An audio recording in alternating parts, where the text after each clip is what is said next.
My podcast today, he's played with some of the biggest and most diverse names in the music business. Legendary drummer Max Weinberg is my guest today. And if you haven't tried the #1 weighted blanket in the world, you really haven't slept. I can't sleep without mine. MyBlankwell.com. Check it out. Longtime drummer for Bruce Springsteen's E Street Band, known to millions of fans for his 17-year stint as the band leader to talk show host Conan O'Brien. Throughout his 50-year professional career, he has played with some of the biggest and most diverse names in music. We'll talk about all that and more, and also his performing at the Ridgefield Playhouse this Friday night. Welcome to my show, Max Weinberg. Hi, it's good to be with you today, Wendy. I'm thrilled to have you.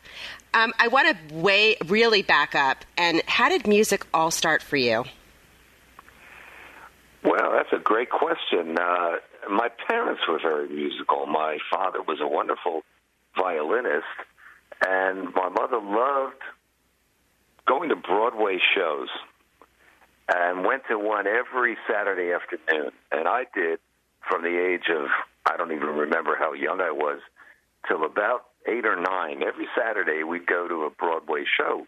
We would sit in the balcony, and I just loved the spectacle, and I loved the fact that they had these 60-piece orchestras, and I saw everything from My Fair Lady to all the classics. And the house was filled with music all the time. My older sister played piano, so she was always practicing, and I had 2 older sisters who were rock fans in the early days of rock and roll. They were born in the 40s and loved Elvis Presley. So when he was on television, which in order was first the Dorsey Brothers Summer Replacement Show in 1955, I think it was. And afterwards, 7 or 8 months later, Elvis Presley was on the Milton Berle Show. I saw that, and then 4 or 5 months after that, he was on Ed Sullivan. So by the time Elvis Presley and his band played on Ed Sullivan, I'd already known who I was. I was, almost 5 years old, and made a big, big impression on me, particularly his drummer, DJ Fontana, who recently passed away, actually, a year ago this summer, and his original drummer, a good friend of mine, and the guy that made me want to become a drummer initially. So there was, like I said, there was always music and the entertainment business around in my house in my young experience. Wow. Would you take us back? Okay, as a career spanning multiple decades, as a drummer, you're legendary. Take us back to your 1974 self. This brings back a lot of memories to me, too, when I say this. When you first answered that life-changing Village Voice ad, that paper has so many memories for me, too. The Village Voice was a great community service, actually. It was quite widely read, and they had an amazing section in the back called Public Notice Music. Yes. So it was basically want ads, and bands looking for musicians, musicians looking for bands, studios, rehearsal spots, and I would religiously read that. And Bruce and the band put this ad in, the story goes, and it's true, in the Village Voice. However, I hadn't seen the ad, but I was playing in a band with 2 keyboard players at the time. I was going to college. I was playing in this band. I was playing in the Broadway show Godspell. And I was living home with my parents, and I was busy all the time. The 2 keyboard players somehow tangentially knew Bruce's recording people, his engineer, and they got an audition, and we played in the band together. And I didn't know about the audition until a couple of weeks later, and they said, Max, they've been auditioning people left and right. They're looking for a drummer. Wow. They're still looking for a drummer. And, my thought at the time was, it was a pretty good band we had, and the 2 guys are auditioning for this guy on Columbia Records, and what about our band? So just on the sort of spur of the moment, I called the ad. I called the guy in the ad, and they hadn't found a drummer yet. They've been through about 50-something drummers. and I made an appointment to go down and play with Bruce and the E Street Band. And that was on a Monday night, and Godspell, the show, which was at the Promenade Theater on Broadway, was dark on Monday night. So I went and picked up my drums, at least several of my drums, not the whole drum set. And I brought a bass drum and a snare drum and the hi-hat, the cymbals that go up and down, because it said rock and, Chuck Berry to Jerry Lee Lewis. So it was a rock thing, and I didn't feel I needed to carry all those drums out of the theater into my car and down to this rehearsal studio on 54th Street. It's 30 blocks away. Wow. So I didn't know it at the time, but I presented kind of this minimalist sort of attitude with the less than full drum set, which was impressive because at the time, those big drum sets were coming into vogue. And that usually indicated that the drummer was going to play a lot. And when the ad that I saw in the Village Voice said drummer wanted no junior Ginger Bakers, well, Ginger Baker was the incredibly talented, flamboyant drummer for the rock band Cream, who, by the way, presently is not doing so well health-wise. Oh, so send him all of our prayers.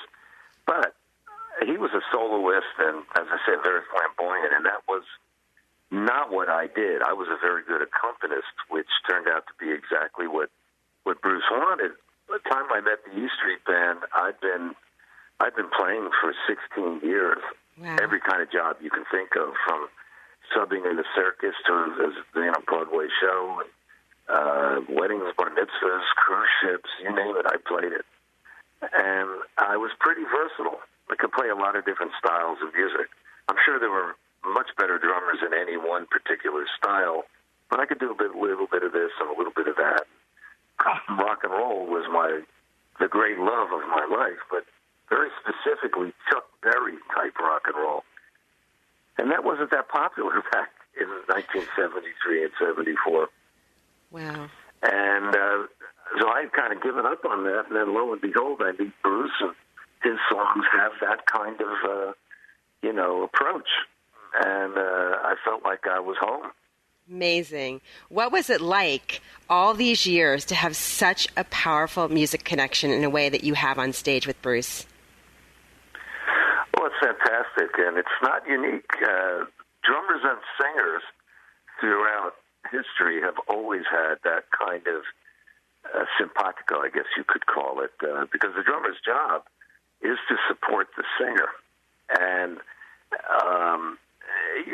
in non-instrumental music, obviously when you have a vocalist, you've got to be sensitive to what they're doing. So you look at a guy named Irv Cotler. Irv Cotler played with Frank Sinatra for 50 years until he passed away. And Sinatra would refer to him as the best vocalist drummer. And Irv didn't sing, but he was the best backup drummer to a vocalist anyone could imagine. And even Ringo with the singers in the Beatles, you've got to have the right accompaniment approach.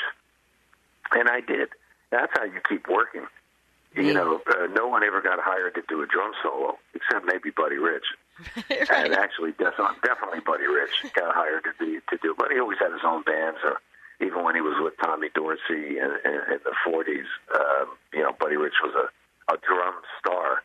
And my idea was I always wanted to put the focus on the singer and the songs that they were singing. You got Charlie Watts with the Rolling Stones, and hard to imagine those songs, those records, those performances without Charlie Watts. So I feel myself a member of the great fraternity of drummers who have frontmen who are formidable performers, in Bruce's case, writer, and to have that platform upon which to play and perform.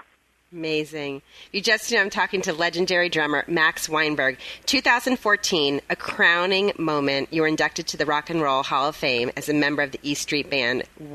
What was that like? That was bittersweet. Clarence and Danny had passed away, and they weren't there with us. And I know how much that night would have meant to them. It was, it was a moving night for sure, largely because of their absence. And for all of us, it was great having my family there. It had been, I guess you might say, a long time coming. I know that had we, gone in maybe earlier in our careers, we all would have been up there. But it's quite a night. I bet, They give you a minute to talk, and of course, some people ignore that minute and go on and on and on and on. It's like the Oscars. But it was nice, and they give you a statue, and you signed your name. That was a pretty cool part. You give them your signature, wow. And they etch it into this glass wall, apparently. I've never seen it, but one of these days I'll get there. That's so cool. So you've played with some of the biggest and most diverse names in music. I mean, Paul McCartney, Bob Dylan, Tony Bennett, Stevie Winwood, Sheryl Crow, James Brown. I could go on and on and on. Could you pick one that actually, I couldn't say was there a favorite because that's horrible to say, but was there a moment where you were like, oh my gosh, look who I'm here with? Well, certainly anytime, a Beatle is in the room, that's exciting. I bet. Played with Ringo and Paul. I actually did play with George once, George Harrison, and that was an amazing moment. That was at the Rock and Roll Hall of Fame induction dinner for, I think it was the Beatles, and it may have been the Beatles. Actually, it was the Beatles induction, and there was an all-star. They used to have jams in those days, and it was very impromptu, and Paul Schaefer would lead the band, and there were like 50 people, 50 musicians on the stage.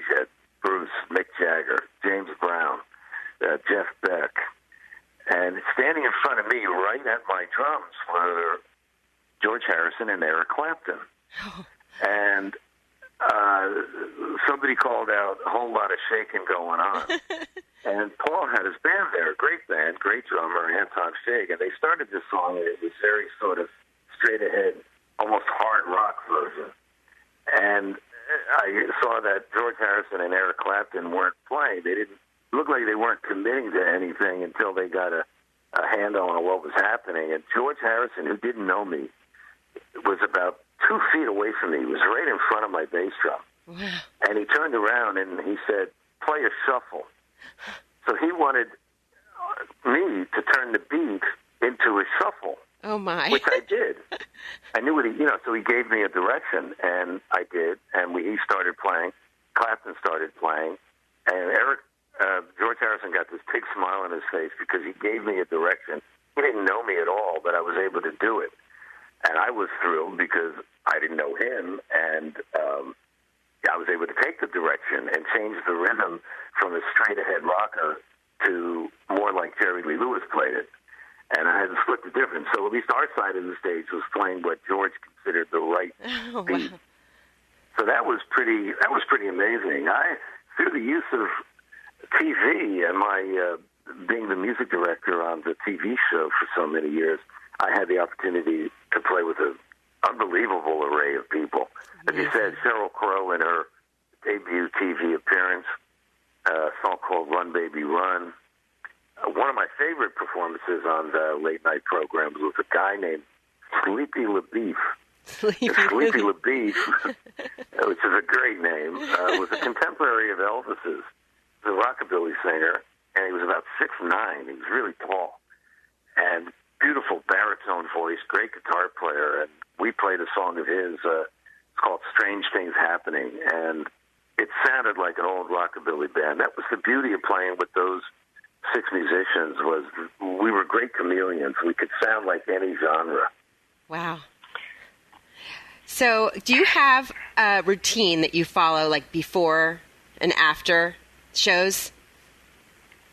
Is there something that you do? Well, I have a warm-up routine that I do. I find it very important to I play on a practice pad for about 20 minutes. Rudiments, which are drummers scales, like you play scales on a piano, rudiments or drummers